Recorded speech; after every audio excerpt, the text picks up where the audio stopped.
రేవంత్ రెడ్డి గారి సారథ్యంలో తెలంగాణలో కొలువుదీరిన ప్రభుత్వం రాష్ట్రాన్ని మరింత అభివృద్ధి దిశగా నడిపించే విధంగా అడుగులు వేస్తోంది. అంతర్జాతీయ స్థాయిలో పెట్టుబడులను ఆకర్షించేందుకు రాష్ట్రం నుంచి బృందం దావోస్ బయలుదేరి వెళ్లింది. తెలంగాణలో పెట్టుబడులు పెట్టేందుకు ప్రభుత్వంతో పలు కంపెనీలు ఎంఓయూలు కుదుర్చుకున్నాయి. అదానీ గ్రూప్ తో పాటు 6 కంపెనీలు మొత్తం 37,600 కోట్ల పెట్టుబడులు పెట్టేందుకు ముందుకు వచ్చాయి. తెలంగాణ రాష్ట్రంలో పెట్టుబడులను ఆకర్షించేందుకు సీఎం రేవంత్ రెడ్డి, మంత్రి శ్రీధర్ బాబు దావోస్ లో చేస్తున్న ప్రయత్నాలను confederation of Indian industry CII ప్రతినిధులు అభినందించారు. తెలంగాణలోని పలు సంస్థలకు చెందిన CEOలతో కలిసి CII Telangana chairman C Shekhar Reddy గారు సీఎం రేవంత్ రెడ్డి, మంత్రి శ్రీధర్ బాబులను కలిశారు. రాష్ట్రాభివృద్ధికి తమ వంతు సహకారం అందిస్తామని సీఎం కు తెలిపారు.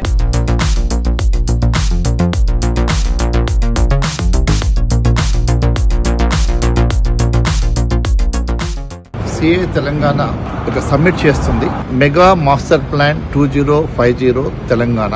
ప్రస్తుతం మన గవర్నమెంట్ కూడా ఎంటైర్ రాష్ట్రానికి ఒక కాంప్రహెన్సివ్ గా ఒక మాస్టర్ ప్లాన్ ఉండాలనే ఉద్దేశంతో వెళ్తుంది. దానికి అనుబంధంగానే CII తెలంగాణ కూడా ఈ యొక్క సమ్మిట్ తీసుకోవడం జరిగింది. Mega master plan summit 25th జనవరి గ్రాండ్ కాకతీయలో చేస్తున్నాము. దీనికి మన honourable chief minister Revanth Reddy గారు చీఫ్ గెస్ట్ గా దీన్ని ఇనాగ్రేట్ చేయబోతున్నారు. అదేవిధంగా గెస్ట్ ఆఫ్ ఆనర్ గా మన industry and IT minister Sridhar Babu గారు రాబోతున్నారు దీనికి.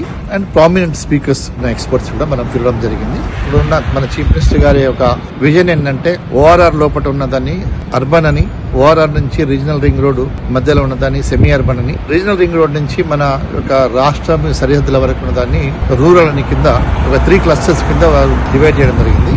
అట్లనే ఇండస్ట్రియల్ క్లస్టర్స్ రాష్ట్రంలో పర్టికులర్ గా ఈ హైదరాబాద్ సరౌండింగ్ కాకుండా మిగిలిన జిల్లాల్లో ఎలాంటి ఇండస్ట్రియల్ క్లస్టర్స్ రావాలా, ఏ విధంగా ఉండాలా, అంతేకాకుండా ఈ మాస్టర్ ప్లాన్ లో కూడా మిగిలిన కాంపోనెంట్స్ అన్నిటి మీద కూడా డిస్కస్ చేయడానికి వేరే స్పీకర్స్ పిలుస్తున్నాము. CII తెలంగాణలో మాకు 12 సెక్టర్స్ ఉన్నాయి. ఫార్మా కానివ్వండి, IT కానివ్వండి, డిఫెన్స్ అండ్ ఏరోస్పేస్ సెక్టర్ కానివ్వండి. సో ఇలాంటి సెక్టర్స్ సంబంధించిన వాళ్ళందరూ కూడా పిలుస్తున్నాం.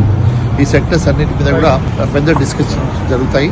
అది కొంత ప్రిలిమినరీగా మనకు స్టేట్ యొక్క వారి యొక్క ఆలోచనకు అనుగుణంగా మనం డిబేట్ చేస్తాం, డిస్కస్ చేస్తాం. సీఎం గారు రేవంత్ రెడ్డి గారు కూడా పదవిలోకి వచ్చినాక ఇది ఫస్ట్ మెగా సమ్మిట్ అని చెప్పొచ్చు. So my request to all the prominent industrialist of the Telangana state కానివ్వండి, డెవలపర్స్ కానివ్వండి, కన్సల్టెంట్స్ కానివ్వండి, ఎవరైతే నాలెడ్జ్ ఉన్న వాళ్ళు షేర్ చేసుకోగలిగిన వారు ఇందులో పార్టిసిపేట్ అయ్యి మీ యొక్క ఆలోచనలు ఇవ్వగలిగితే మనం ఒక బెటర్ మెగా మాస్టర్ ప్లాన్ 2050 రూపొందించడానికి వీలవుతుంది.